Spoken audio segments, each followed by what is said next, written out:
अंतःकरण शुद्ध करना होगा, तब उस परमात्मा को हमारे हृदय में जबरदस्ती को परमात्मा ऐसे हृदय को अपना ही घर समझ लेता है।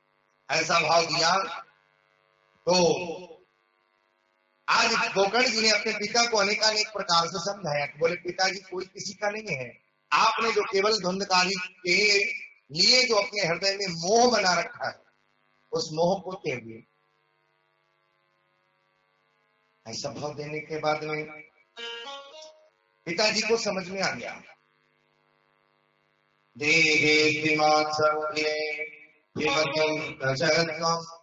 जाया सुतादिषु सदा ममतां विमुच्य पश्यामि जगदिदं क्षणभंगुनिष्ठम्।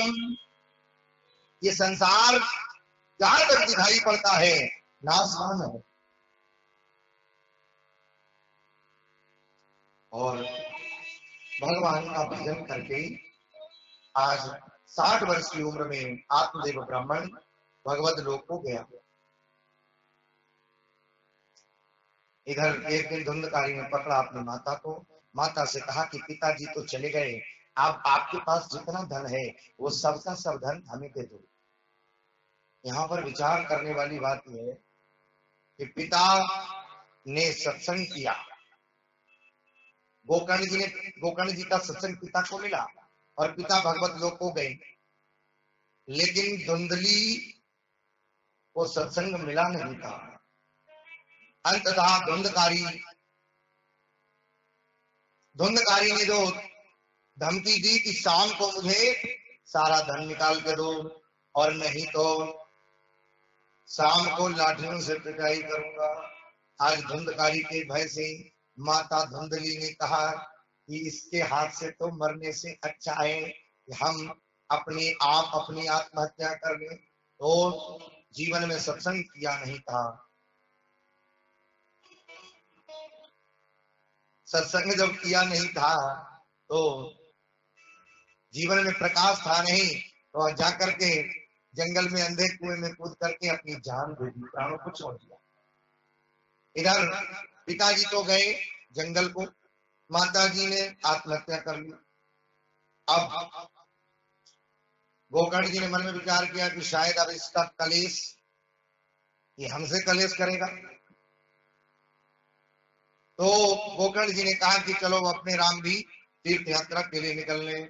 घर की पूरी जिम्मेदारी धुंधकारी को देकर के गोकर्ण जी भी तीर्थ यात्रा के लिए निकल गए।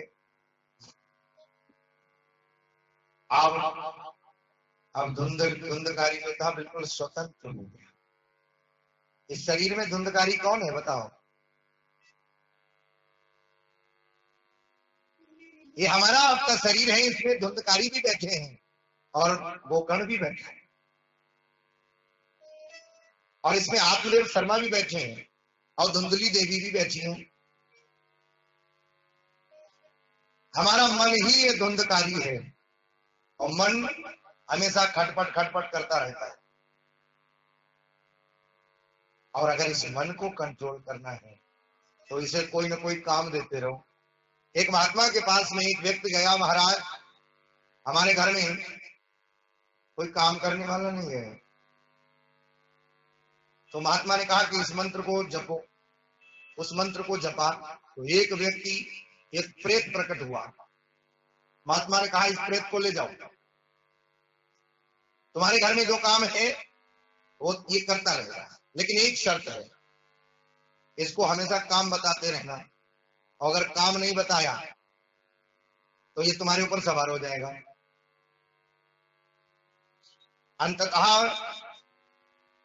उस व्यक्ति ने कहा कि पोछा लगाओ घर में। अब प्रेत के चुटकियों का काम, कहा पोछा लगा लो। प्रेत ने कहा लग जाओ पोछा, तो पोछा लग गया। अगली बार कहा सवेरा हुआ, बोले झाड़ू लगा लो, ऐसे करके किया तो झाड़ू लग गई।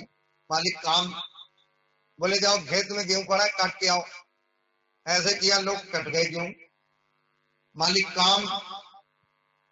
अब सब काम जब खत्म हो गए तो बोले अब या तो काम बताओ, नहीं तो हम तुम्हारे ऊपर सवार। अब वो बड़ा चक्कर में दौड़ा दौड़ा महात्मा के पास में गया, महाराज काम तो सब निपट गया, अब प्रेत हमारे ऊपर सवार। महात्मा बोले हम तो पहले ही कहते थे, आज इसको काम बताते रहना और नहीं काम बताइए तुम्हारे ऊपर सवार हो जाएगा। तो कहा कि अब क्या करें, अब काम तो सभी हो चुके हैं। तो बोले एक सीढ़ी बनवा लेना, और सीढ़ी बनवाने के बाद में प्रेत से कहना जब काम से निवृत्ति हो जाए तो कहना अब इसमें चढ़ो उतरो। ये मन रूपी प्रेत हमारे ऊपर सवार ना हो, उसके लिए क्या करना है, संसार में संसार का काम कराओ तो कराओ, लेकिन जब ये मन फुर्सत में हो जाए तो इसे राम नाम की माला पकड़ा। ये इसमें उलझा रहेगा। सीढ़ियों पे चढ़ने उतरने का मतलब राम नाम की माला पकड़ा दो मन को, ये कहीं नहीं भाग के जाएगा, न तुम्हें कहीं परेशान करेगा। और जब ये मन स्वतंत्र होगा तो कहीं ना कहीं तुम्हें इधर उधर ये जरूर डूबेगा। इसलिए मन को व्यस्त रखो। लेकिन हर आदमी के बस की बात नहीं है, इसीलिए तो कहा गया है, परमात्मा भी कहता है कर से कर्म करो विधि दाता। परमात्मा कहता है अपने हाथों से अपने शरीर से संसार का काम करो, लेकिन मन राखो जहाँ कृपा निधान। क्योंकि मन को कंट्रोल करना तुम्हारे बस की बात नहीं है, तो परमात्मा ही कोई न कोई बहाना दे देता है मन को कंट्रोल करने के लिए। रास्ता बता दिया कि केवल मन को अगर कंट्रोल करना है, जब ये फ्री हो जाए तो इसे केवल राम नाम की माला पकड़ा दो बस। और अगर राम नाम की माला नहीं पकड़ाई तो ये तुम्हारे ऊपर सवार रहेगा, ऐसा करो, अब ये करो, वो करो, वो करो, वो करो, वो करो, वो करो, और उस करो करो में आपके लिए सुख दुख उपजाता रहेगा। और ऐसा कहा गया है, व्यासी लिखते हैं मना एव मनुष्याणाम बंध मोक्ष कारणम। ये मन ही हमारी मुक्ति का कारण है और मन ही हमको बंधन में डाल देता है। इसलिए मन को भगवान के चरणों में लगाते हैं, और इसको मन को अगर तुमने स्वतंत्र कर दिया तो ये तुम्हारे ऊपर सवार हो जाएगा।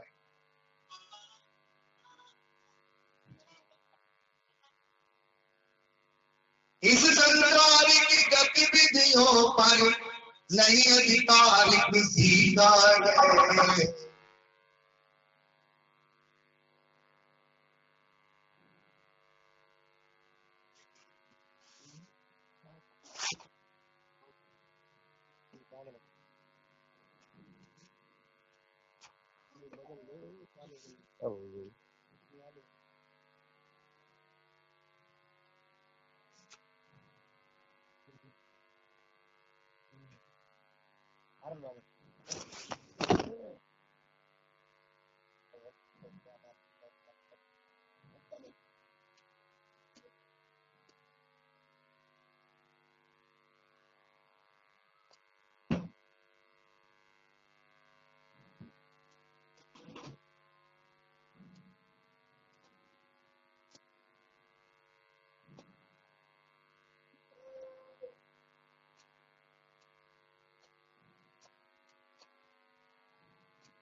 जिसको हम परमात्मा कहते ये सब मेरे उसी पर ये सब मेरी बुद्धि का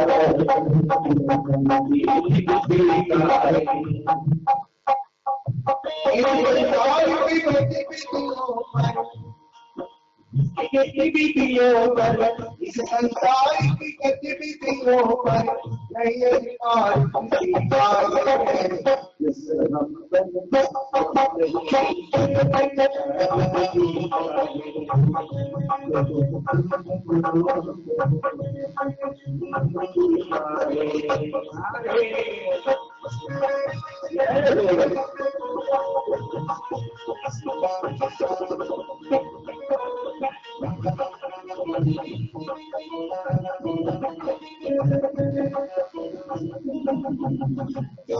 सिया राम सिया राम सिया राम सिया राम सिया राम सिया राम सिया राम सिया राम सिया राम सिया राम सिया राम।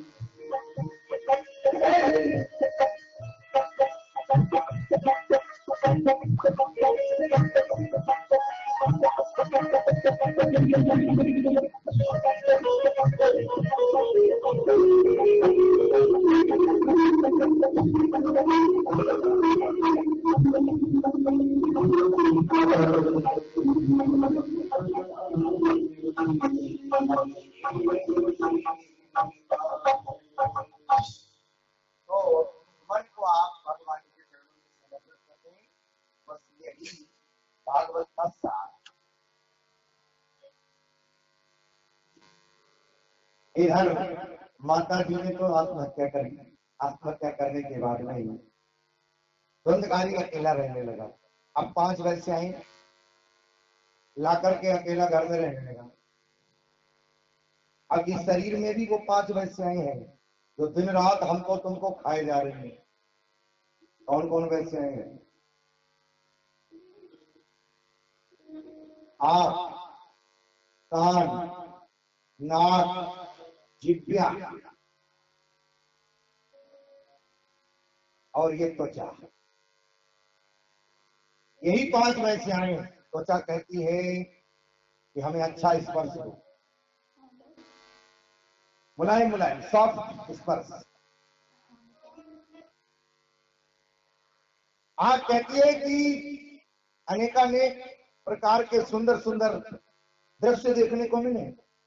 कान कहते हैं कि सुंदर सुंदर कुछ अच्छा अच्छा म्यूजिक सुनने को मिले। जीभ कहती है कि मुझे अच्छा अच्छा खाने को मिले। रबड़ी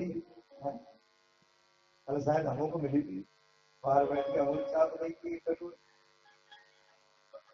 अब किन के हिंग जाए जो ना हमें पता आई थी। शब्द, रूप, रसगंध और स्पर्श, ये 5 वैश्याएं इस मन रूपी द्वंद्वकारी को धीरे धीरे खोखला कर देती है। ये आंखें बहुत खतरनाक है भैया, बर्बाद कर देती है व्यक्ति को। कान, दत्तात्रेय जी ने एक गुरु बनाया और कहा कि महात्मा को ये चाहिए कि वो ज्यादा ग्रामीण भजन न सुने, केवल भगवान के गुणानुवाद सुने, और नहीं तो इन प्रकार जो व्यक्ति जैसा सुनता धुनता है, फिर कान के द्वारा ही, शब्द के द्वारा ही उसमें वो गुण प्रविष्ट हो जाता है। इसलिए सावधान। ये रूप, रसगंध, स्पर्श, शब्द, स्पर्श है, ये पांचों की पांचों वैश्याएं दिन रात इस मन को धीरे धीरे खोखला कर देती। वही किया। एक दिन ये धुंधकारी की मन किसी राजा के हाथ चोरी करने के लिए गया। चोरी करके लाया, बहुत बड़ा बक्सा लेकर के आए, हीरे मोती के जवाहरात लेकर के आए। और जब लेकर के आया तो उन वैश्याओं ने कहा ये तो मारा ही जाएगा, इसे तो फांसी पकड़ी, ये तो पकड़ा ही जाएगा, ये तो फांसी पे चढ़ेगा ही। लेकिन अब ऐसा करो, इसे मार के ये धन बचा लो। वैसे ही उन 5 वैश्याओं ने द्वंद्वकारी को खटिया पे बांध दिया रात में ही सोते हुए, और 5 वैश्याओं ने मिलकर के लाठियां बरसाना चालू कर दिया। जब ये ज्यादा चिल्लाया तो जिस चूल्हे में रोटी बनाई थी उसी चूल्हे के अंगारे लेकर के आई, धुंधकारी के मुख में भर दिए, और धुंधकारी चिल्लाता चिल्लाता मर गया। अब जब मर गया धुंधकारी, तो धुंधकारी को कहीं और नहीं गड़ाया गया, इसी के घर में उन 5 वैश्याओं ने गड्ढा खोदा और उसी के घर में धुंधकारी को दफन कर दिया। अब जब धुंधकारी को दफन कर दिया और 5 की 5 वैश्याएं पूरा का पूरा बक्सा लेकर के अंतर ध्यान हो जाते, वहां से चली जाती। इधर सनकादि ऋषि कहते हैं, नारद जी देखा तुमने, जो स्त्रियां केवल पैसे को ही सर्वस्व मानती हैं वो किसी को अपना नहीं समझती। धुंधकारी ने सब कुछ समर्पित कर दिया अपना, लेकिन उन स्त्रियों ने धुंधकारी को भी नहीं छोड़ा।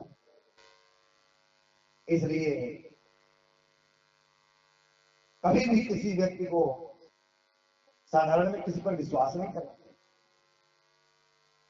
ऐसा भाव देने के बाद में धुंधकारी तो मर गया, अब तो ये प्रेत योनि को गया।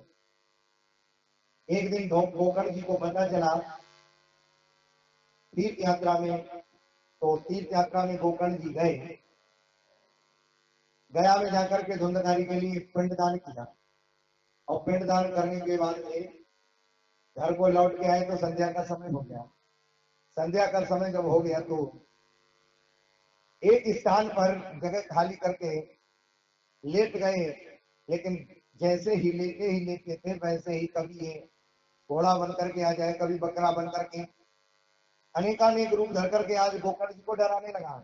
गोकर्ण जी घबरा गए, उठ बैठे, हाथ में जल लेकर के। अब वो प्रेत बोलना चाहता है लेकिन प्रेत को वाक शक्ति नहीं मिलती। अच्छा, प्रेत और सर्प ये कौन किस पाप से बनते हैं?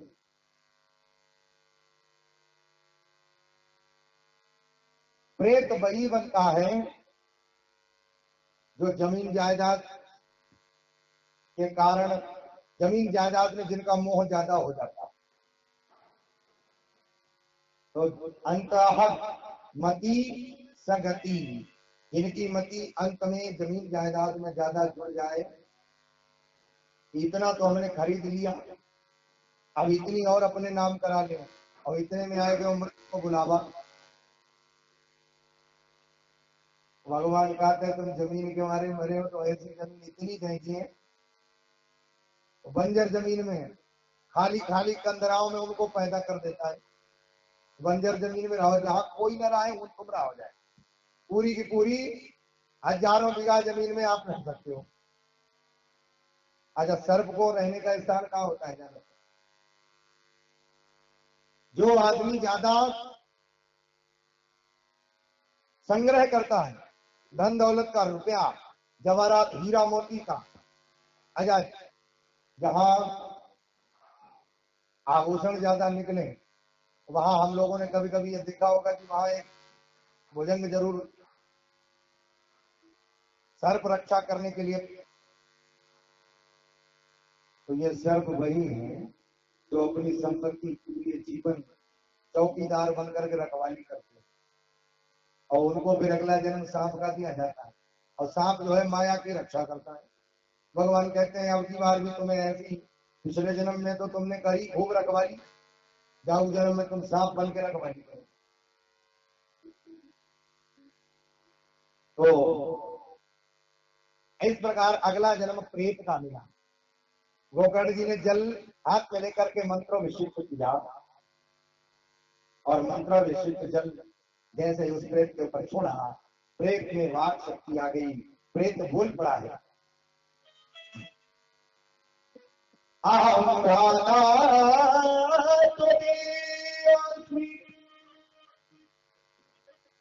भैया मुझे नहीं पहचाना, मैं तुम्हारे ही भैया धुंधकारी हूँ।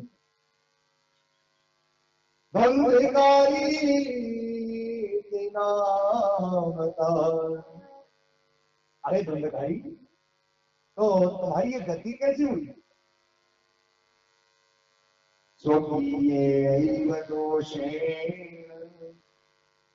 भैया मैं किसको दोष दूं, ये मेरे ही कर्म थे जो मुझे लेकर के डूब गए। ये किसी का दोष नहीं है, ये मेरे ही कर्म थे, जो मेरे कर्म है आज मुझे प्रेत योनि की ओर ले गए। इसलिए भैया एक निवेदन है आपसे, आप हमारी मुक्ति के लिए कोई न कोई जल्दी से साधन कीजिए। मैं इस योनि में आने के बाद में बहुत दुख पा रहा हूँ, कुछ उपाय करो। धुंधकारी से कहा कि अभी तुम चले जाओ, प्रातः काल हम तुम्हारे लिए कोई कोई उपाय करते हैं। वो धुंधकारी वहां से चला गया। सवेरा हुआ, भगवान सूर्य को वंदन किया, हे जगत के साक्षात प्रकाश के देवता, हमारा भैया जो कि प्रेत योनि में पड़ा हुआ है, ऐसे प्रेत बने धुंधकारी के मुक्त होने का कोई उपाय बताइए। गोकर्ण जी ने धुंधकारी से कहा था, भैया मैंने तुम्हारे लिए गया में जाकर के पिंडदान किया है। तो धुंधकारी बोला, एक पिंडदान से मेरा कुछ नहीं होगा। गया श्राद्ध ना पी मुक्तिर्मेन भविष्यति। भैया एक नंबर का पापी हूँ, तुम कहते हो कि मैंने तुम्हारे लिए एक श्राद्ध किया, अरे ऐसे तुम 100 श्राद्ध भी कर दो मेरे लिए, तब भी मेरी मुक्ति नहीं हो सकती है। सूर्य भगवान को आवाहित किया। भगवान सूर्य ने कहा कि अगर तुम अपने भैया की मुक्ति चाहते हो तो केवल एक काम करो, श्रीमद् भागवत की कथा इसकी सुनो। श्रीमद् भागवता नाम सतुगीता सुखादिवी। भगवान सुखदेव जी के द्वारा गाया हुआ श्रीमद् भागवत की कथा, जिसको सुनाओ ये मुक्त हो जाएगा। आज वैसे ही एकदम श्रीमद् भागवत की कथा का अनुष्ठान आषाढ़ के महीने में किया है प्रथम, और प्रथम दिन की कथा हुई तो 7 गांठ की बांस की गांठ में ये बैठ गया। तो जैसे जैसे पहली गांठ में बैठा तो पहली गांठ पहले दिन की कथा पूरी हुई, तो पूरी होने के बाद में पहली गांठ चटक गई। ऐसा करते करते करते करते जब धुंधकारी जिस बांस में बैठा था, धीरे धीरे करके जब 7वें दिन का सायंकाल का कथा के विश्राम का समय हुआ, तो आज उस बांस की 7 गांठें चटक गई और दिव्य रूप धरो हो जाता।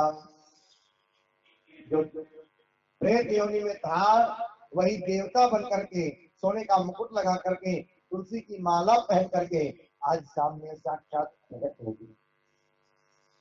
दिव्य रूप धरो जाता तुलसी दाम मंडिता। प्रकट हो गया। आज गोकर्ण ने पूछा, भैया कौन हो तुम? बोले, भैया मुझे नहीं पहचाना, मैं तो तुम्हारा भाई धुंधकारी। बोले, वाह, धन्य है भागवत की महिमा। धन्य। और धुंधकारी जैसे प्रेत ने दिव्य रूप में आने के बाद भागवत की महिमा को गाया है। धन्य भागवती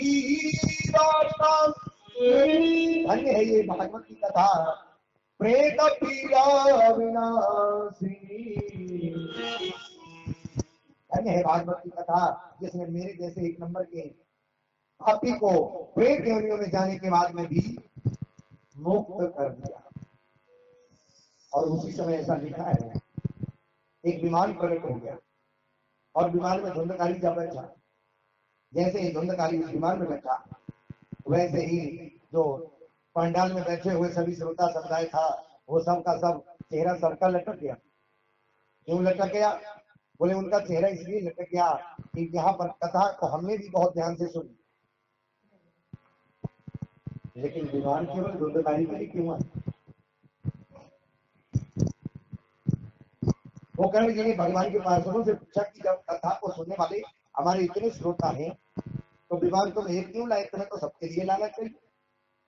व्यास जी ने लिखा, गोकर्ण जी ने उत्तर दिया, श्रवण से विभेद फल भेदोत्र संस्थिता। आपके इस पंडाल में कथा के बैठने वाले तो बहुत थे, लेकिन कथा किसी ने मन से नहीं सुनी। सब तन से तो यहाँ बैठे थे, लेकिन मन से महेश भैया सब तन से तो बैठे हैं, लेकिन मन से एक ही थे। बाकी तो पार्वती सती माता की तरह सब टाइम पास कर आता है। 7 दिन मिले, 7 दिन को समय बहुत अच्छा पास हो गए। 8वें दिन समय पास कर चकाचक पिए भंडारा पाए। कछु कछु तो खाली समय पास करवे आते। और जब चाहत भी हुए कि हमारी भी विमान आवे, लेकिन वह मजाल का है कि रिश्वत तो ही इसी कोर्ट में चलते, वहां रिश्वत नहीं चलता। अगर चलत होती तो रिश्वत दे के ये लोग जबरदस्ती विमान मंगा लेते, लेकिन वहां रिश्वत नहीं चलती, वहां केवल भक्ति चलती है, भक्ति।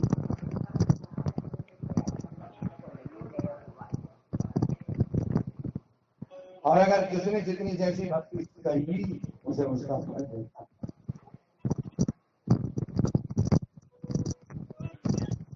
तो विमान जब प्रकट हुआ, भगवान के पार्षदों से गोकर्ण जी ने पूछा कि भैया यहाँ पर बैठने वाले श्रोता समुदाय तो बहुत हैं, लेकिन विमान एक क्यों लाए? तो गोकर्ण जी से उन भगवान के पार्षदों ने कहा कि बैठने वाले यहाँ शरीर लेकर तो सब बैठे। अच्छा, संत और संसारी में क्या अंतर है?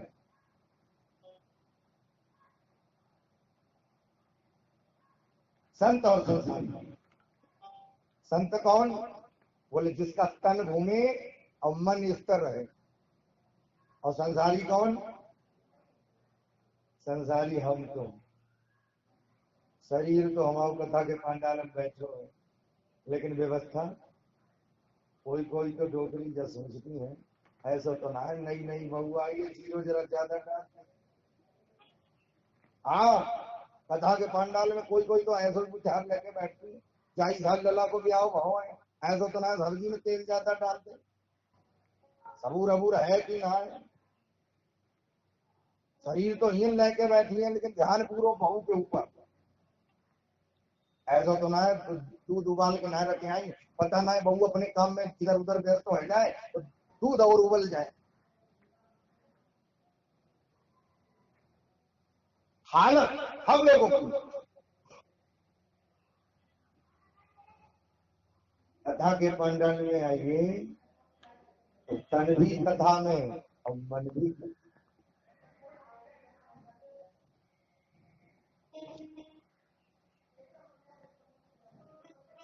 लेकिन हम लोग अरे अनमोल तेरा जीवन यूं ही गवारा।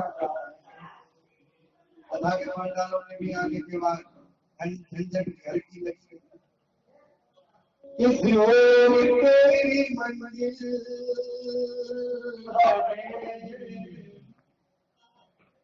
किसी और तेरी मंजिल, किसी और जाना है। अटकोल तेरा जीवन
जाएगा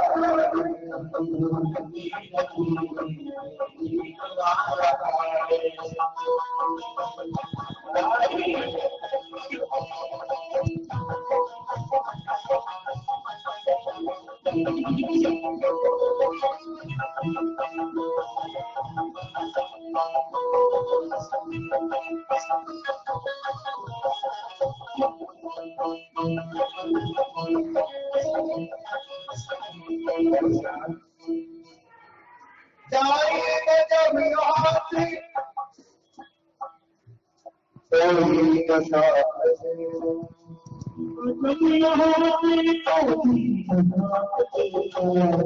वहां पर आपके परिवार में जिस दिन इस शरीर से प्राण निकल जाते हैं कि किसी से प्रेम किया होगा आपके साथ में कोई जाने वाला नहीं है। दो चीजें कहेंगी ये वाली कौन कौन सी? एक तो अपने सीधे हाथ से किया हुआ दान, सीधे हाथ से जो दान किया है वो आपको मिलेगा, और जिज्ञा से जो लिया हुआ नाम का नाम है वो आपके साथ आएगा। इसके बाद आप कितना भी कोई किसी से प्रेम करे, कोई किसी के साथ नहीं जाने वाला। सबसे ज्यादा व्यक्ति को अपने शरीर से प्रेम होता है, लेकिन ये शरीर भी घटिया घाट के आगे नहीं जाता है। शरीर भी वहां साथ जोड़ देता है। साथी है मित्र गंग के जन बिंदु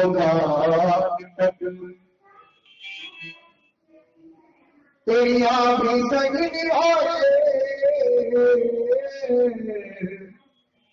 केवल मता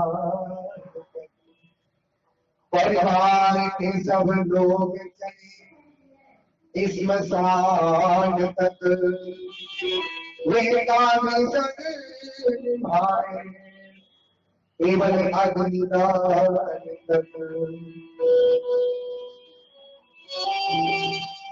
इससे आगे जाए अब कुछ नहीं करना है, कितना भी किसी से नेह प्रेम लगा लो, लेकिन जिसके बाद दो चीजें, केवल राम का नाम और किया हुआ हाथ का दान।